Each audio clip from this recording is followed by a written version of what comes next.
Good morning students. कैसे हैं बेटा आप सब? उम्मीद है सभी अच्छे होंगे और अपनी पढ़ाई जो है अच्छे से कर रहे होंगे। इससे पहले हमने हिंदी व्याकरण में पढ़ा विज्ञापन लेखन के बारे में कि विज्ञापन कैसे तैयार किया जाता है, उसके लिए किन किन चीजों की जरूरत होती है। आज हम जिस नए विषय के बारे में पढ़ेंगे वो है संदेश लेखन। किसी को भी हमें संदेश देना है तो वो हमें कैसे लिखना चाहिए, उसमें किस प्रकार के शब्दों का, वाक्यों का प्रयोग होना चाहिए, उसमें किन किन चीजों का हमें ध्यान रखना चाहिए, संदेश लेखन की क्या विशेषताएं हैं, इन सब के बारे में अब आज हम इस वीडियो में जानेंगे। तो सबसे पहले हम जानते हैं संदेश लेखन के अर्थ और उसकी परिभाषा के बारे में। संदेश अर्थात मैसेज। संदेश को अंग्रेजी में क्या बोलते हैं? मैसेज बोलते हैं। इसमें प्रत्येक व्यक्ति के जीवन में संदेश देने लेने का बहुत महत्व है। मतलब प्रत्येक व्यक्ति के जीवन में संदेश का महत्व है। हम किसी से मिलते हैं, आते हैं, जाते हैं, या हमें अपने घर से बाहर जाना होता है तो तब भी हम अपने माता पिता को या भाई बहन को संदेश देकर जाते हैं कि हम वहां जा रहे हैं या इतने समय तक आ जाएंगे।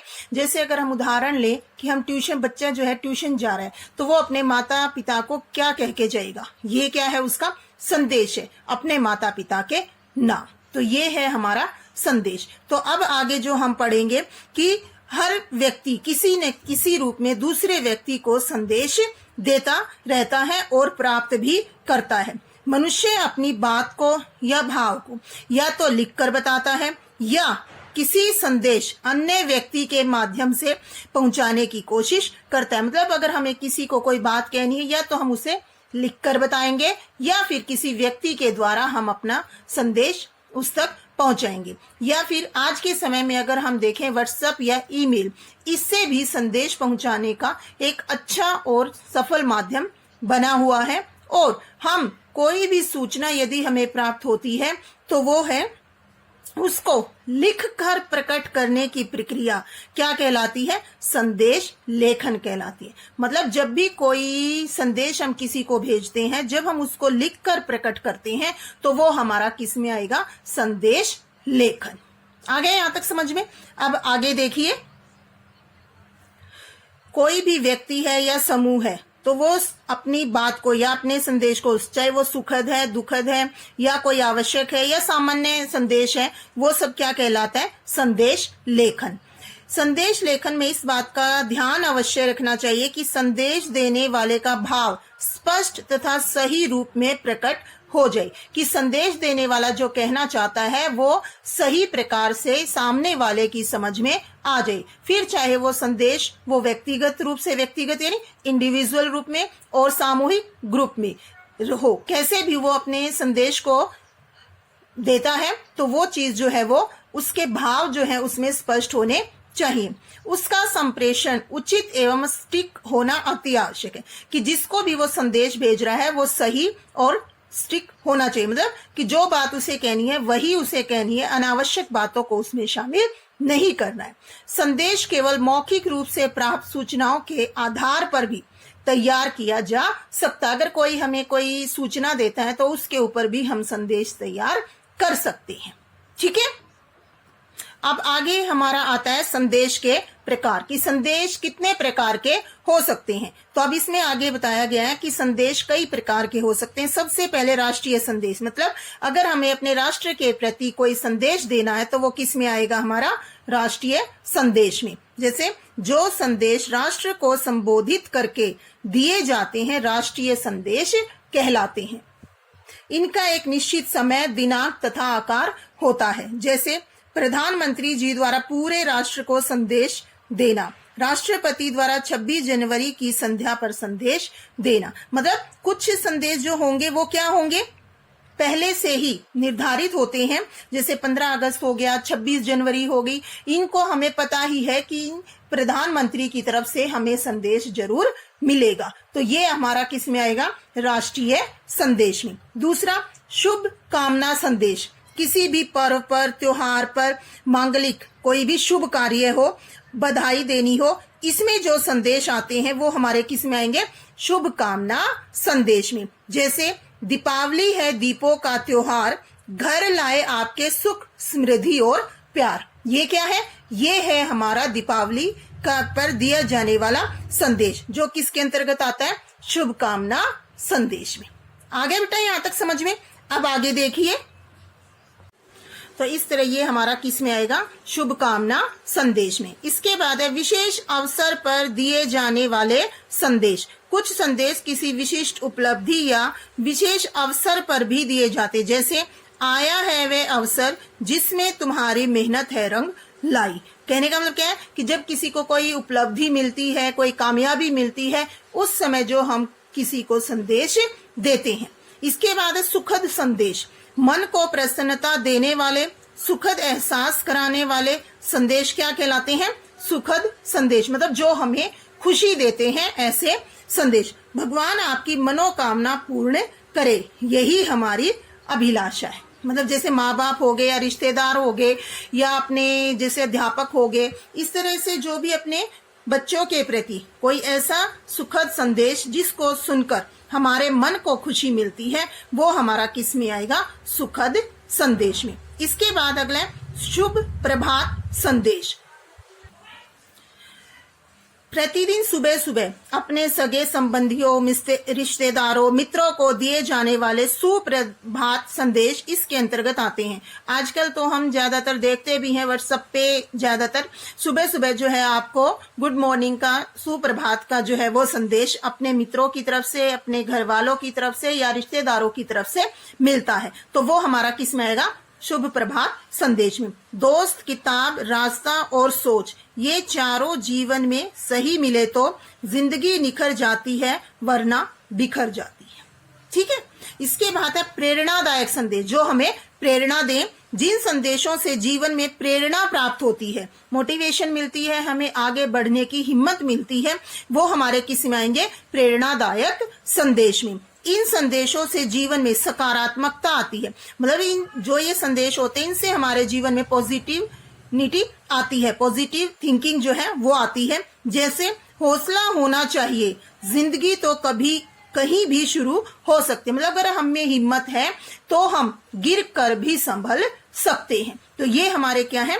प्रेरणादायक संदेश। इसके बाद आगे आता है व्यक्तिगत संदेश। माता पिता, भाई बहन, संबंधियों को देने वाले संदेश क्या कहलाते हैं? व्यक्तिगत संदेश कहलाते हैं। जैसे अनुपस्थिति का संदेश, जल्दी आने का, देर से आने का, किसी कार्य की सूचना देने का संदेश आदि। जैसे माँ, आप पड़ोसी के गई थी तो शर्मा आंटी आई और अपने बर्तन लेकर चली गई। मैं खेलने जा रहा हूँ, 1 घंटे में आ जाऊंगा। दादी को चाय बनाकर दे दी है। ये क्या है? हमारा व्यक्तिगत संदेश कि बच्चा जो है वो बाहर खेलने जा रहा है और पीछे से जब उसकी माँ घर आए तो उन्हें पता चल जाए कि कौन घर आया था और क्या काम था। तो ये है हमारा व्यक्तिगत संदेश। यहां तक समझ में आ गया। अब अंत में हमारा आता है मिश्रित संदेश। मिश्रित संदेश देशभक्ति, बीमारी, भूकंप, सूखा, बारिश, तूफान आदि से संबंधित संदेश, ये हमारे किस में आते हैं? मिश्रित संदेश। मिश्रित यानी मिले जुले। ये संदेश व्यक्तिगत रूप से, सामाजिक रूप से और राष्ट्रीय रूप से भी दिए जा सकते हैं। जैसे कोरोना को भगाना है, देश को जिताना है। इस प्रकार खोया पाया, पास फेल, सांत्वना, विभिन्न दिवसों से संबंधित महिला दिवस, मातृ दिवस, योग दिवस आदि संदेश भी होते हैं। मतलब जो मिले जुले होते हैं उन्हें आप व्यक्तिगत रूप से भी किसी को संबोधित कर सकते हो और उसे सामाजिक रूप से भी या राष्ट्रीय रूप में भी वो संदेश दिया जा सकता है। वो हमारा किस में आएगा? मिश्रित संदेश। बेटा जी आ गया यहाँ तक समझ में। इसके बाद जो अगली चीज है समझने की वो है सूचना तथा संदेश में अंतर, कि सूचना और संदेश में क्या अंतर होता है, ये भी हमें पता होना चाहिए। तो देखिए इसका अंतर आपको समझाया हुआ है यहाँ पॉइंट्स में, एक एक करके जानते हैं हम। फर्स्ट है सूचनाएं पूर्णतया औपचारिक होती है। सूचना जो दी जाती है वो क्या आएगी? औपचारिक आएगी। संदेश औपचारिक तथा अनौपचारिक दोनों हो सकते हैं। इसमें दोनों चीजें होंगी। औपचारिक अनौपचारिक का आपको पता है, मैंने जब पत्र करवाए थे तब भी बताया था। ठीक है, फॉर्मल और इनफॉर्मल ठीक है, औपचारिक और अनौपचारिक संदेश दोनों हो सकते हैं, सूचनाएं सिर्फ औपचारिक होती हैं। दूसरा, अधिकतर सूचनाएं सार्वजनिक होती है, मतलब सभी को दी जाती हैं सूचनाएं, सबको उसके बारे में बताया जाता है। संदेश व्यक्तिक होते हैं, मतलब संदेश किसी व्यक्ति को दिए जाते हैं।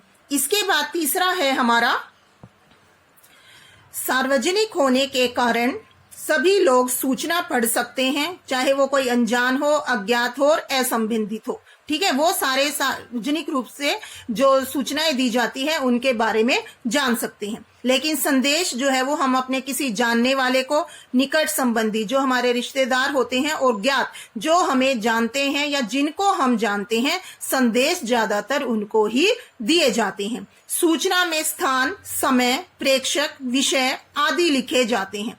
कि सूचना में स्थान बताया जाता है, ठीक है, समय भी बताया जाता है, कौन लिख रहा है ये भी बताया जाता है, और उसमें विषय क्या है, ये सब सारी चीजें जो है वो सूचना में शामिल की जाती हैं। लेकिन संदेश में स्थान और विषय की आवश्यकता नहीं है। ठीक है, संदेश में हमें स्थान और विषय के बारे में बताने की जरूरत नहीं होती। सूचना में कार्यालयी शब्दावली होती है, मतलब जो कार्य, जो ऑफिस वगैरह होते हैं उनमें जो शब्द प्रयोग किए जाते हैं उनका ही प्रयोग सूचना में किया जाता है। संदेश में भावात्मक, इमोशनल, सरल और विषय अनुसार शब्दावली भी हो सकती है। कि संदेश कैसा है हमारा, उसमें हमें ये देखना है, उसी के अनुसार जो है उसमें वो शब्दों का प्रयोग किया जाएगा। ठीक है, आगे यहां तक समझ में। अब अगला जो आता है वो ये कि संदेश लिखते समय हमें किन किन बातों का ध्यान रखना चाहिए और संदेश की क्या क्या विशेषताएं होती हैं। अब इनके बारे में हम आगे अध्ययन करेंगे। संदेश लिखते समय ध्यान देने योग्य बातें, निम्न बातों का ध्यान जो है वो हमें संदेश लिखते समय रखना चाहिए।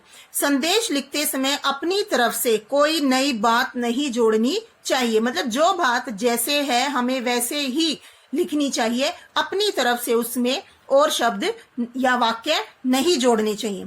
उचित शब्दों एवं वाक्यों का प्रयोग करना चाहिए, मतलब सही शब्द और सही वाक्यों का प्रयोग हमें उसमें करना चाहिए, और जो प्रारूप यानी फॉर्मेट जो बनाया गया है उसी के अनुसार ही हमें उसमें लिखना चाहिए।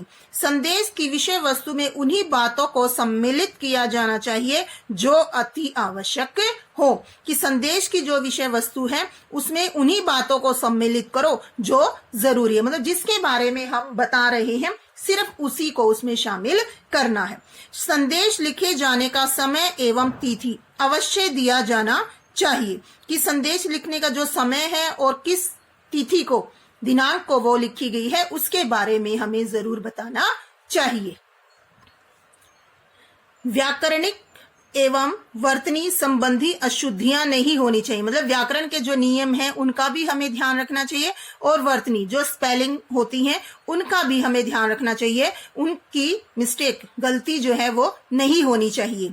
संदेश लिखते समय शब्द सीमा का ध्यान अवश्य रखें, मतलब संदेश लिख रहे हैं हम, उसे अनुच्छेद ना बनाएं। ठीक है, तो जितने शब्दों की जरूरत है सिर्फ उतने ही शब्दों का हम ध्यान रखें और उसी के अंतर्गत अपना संदेश पूरा करें। जिस व्यक्ति को संदेश देना है प्रारंभ में उसका नाम तथा अंत में संदेश लेखक के हस्ताक्षर अवश्य होने चाहिए, मतलब कि आप जिसको संदेश भेज रहे हो शुरुआत में उसका नाम लिखें और अंत में आप संदेश लिख रहे हो तो अपने हस्ताक्षर जरूर करें। आगे समझ में। अब अंत में हमारा आता है संदेश की विशेषताएं, कि संदेश की क्या क्या विशेषताएं होती हैं। किसी भी प्रकार का संदेश संक्षिप्त तथा तथ्यपरक होना चाहिए, संक्षिप्त होना चाहिए और तथ्यों पर आधारित होना चाहिए। तथ्य यानी सच जैसे बोल सकते हैं हम, कि उसके लिए हमने क्या तथ्य जुटाए हैं, हमने वो उस चीज को कहां से हासिल किया है या उसको समझा है, तो यह है कि तथ्यों पर आधारित होनी चाहिए, अपने मन की या कल्पना पर आधारित नहीं होनी चाहिए। संदेश औपचारिक तथा अनौपचारिक दोनों प्रकार का हो सकता है, ये मैंने पहले अभी बताया है। और संदेश लिखते समय कोई भी जो जरूरी बात है वो हमसे छूटनी नहीं चाहिए, मतलब संदेश लिखते समय हमें ये ध्यान रखना चाहिए कि प्रमुख बात कौन सी है और वही हमें उसमें लिखनी चाहिए। संदेश गागर में सागर की तरह होना चाहिए, ये मुहावरा है, सभी ने सुना भी होगा। कम बात में या कम वाक्यों में ज्यादा कहना। तो ये है गागर में सागर भरना। गागर यानी मटकी होता है, मटकी में जैसे सागर भरना, जो कि वास्तव में वैसे संभव नहीं है, लेकिन कहा जाता है कि अगर आप अपनी बात को थोड़े से शब्दों में और बहुत अच्छे से सामने वाले के सामने प्रकट करते हो तो उसका प्रभाव जो है वो बहुत अच्छा पड़ता है। अर्थात कम शब्दों में उचित तथा अधिक बात कहने वाला होना चाहिए, कि शब्दों का प्रयोग तो कम हो लेकिन जो आपकी बात है या उसकी गहराई है वो उसमें पूरी तरह से स्पष्ट हो जाए। ठीक है, आ गए यहां तक समझ में? ये संदेश का प्रारूप है कि संदेश कैसे लिखा जाता है। उसके बाद उदाहरण दिए गए हैं कि संदेश लिखते समय कैसे ध्यान रखना चाहिए कि हमें संदेश में क्या समय, स्थान, क्या चीजें लिखनी ज्यादा जरूरी होती हैं। तो इन सब उदाहरणों को आप ध्यान से देखिए और समझने का प्रयास कीजिए और फिर उसके बाद स्वयं अभ्यास करें। उम्मीद है आपको ये पसंद आएगा और आप इसका अभ्यास करेंगे। धन्यवाद।